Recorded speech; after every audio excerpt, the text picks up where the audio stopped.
Magandang araw po sa ating lahat. No, ngayon pag-uusapan po natin paano i-solve ang mga maliliit po nating problema at pwede ring malaking problema. So, alam natin na lahat po tayo ay nagkakaroon po ng problema, malaki man at maliit. Pero alam niyo po, problem gives meaning to life. Yung problema, nagbibigay po siya ng meaning o significance. Depende kung gaano ka-positibo ang iisip natin o paano tayo binabago ng perspective natin. And today, importante na alam po natin yung tamang attitude at pangalawa, tamang action plan na gagawin po natin para po ma-solve natin yung problema.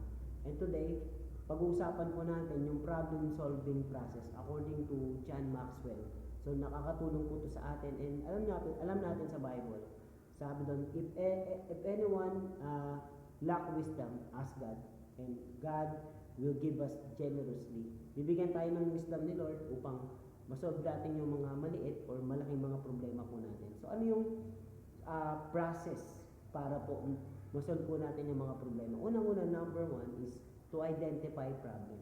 Importante na wag lang natin atakihin yung symptoms, pero yung cause. May tinatawag po na root cause analysis. Importante alam natin yun, yung inaalam natin ano ba talaga yung example.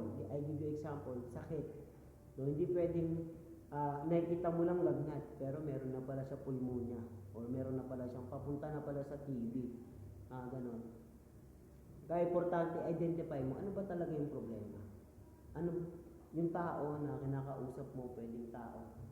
Isipin mo ano ba talaga yung problema ng tao nito para po matulungan po natin o ikaw na ngayon na nakikinig na pwedeng hindi mo alam kung paano resolvehin yung mga problema ngayon, bibigyan tayo ngayon ng wisdom yung sa magitan po ng identify the problem.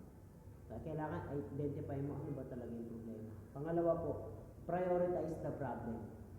Sabihin, no, kung marami kang problema, isa-isahin mo i-prioritize o i-solve kung ano man po yung problema mo. So, kailangan papilahin mo, unti-unti mo siyang resolvehin, unti-unti mo siyang bigyan ng solusyon. Kasi importante na hindi mo lang siya pinapapila pero sinisolve mo siya unti-unti.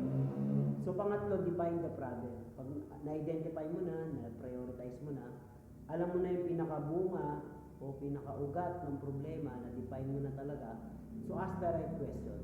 Importante meron kang tanong, paano ba natin masosolve to? Ano bang mga solusyon para masolve natin itong mga problema ito? Letter B is talk to the right people. Importante dito sa problema na re-resolvahan po natin, importante din yung tamang tao na lalapitan po natin o pagsasabihan po natin ng mga pwedeng problema po natin para po masolve natin yung mga problema po natin na mga gusot natin sa buhay.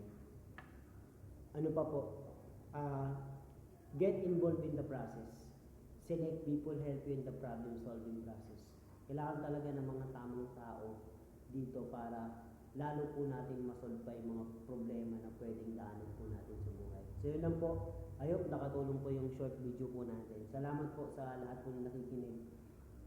Sumusubaybay po dito sa channel po natin. I hope and I pray na bigyan tayo ng Panginoon ng wisdom para po masolve ang lahat ng problemang pinagdadaanan po natin ngayon. So, marami pong salamat at lagi po nating tatandaan na mahal po tayo ng ating Panginoon. God bless everyone.